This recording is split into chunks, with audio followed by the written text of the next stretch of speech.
もうそろそろやばいかも。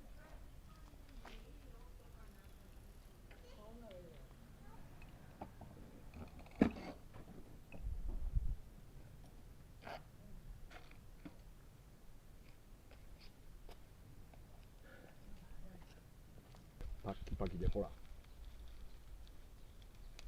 ほら、要は普通のボンドで貼ってあるだけ。ほら、普通の人はあんなことやって伸ばすなんてこと知らないもん。変態でしょ。それもやっぱね異常だと思うよ。そんなこと普通の人知らないし。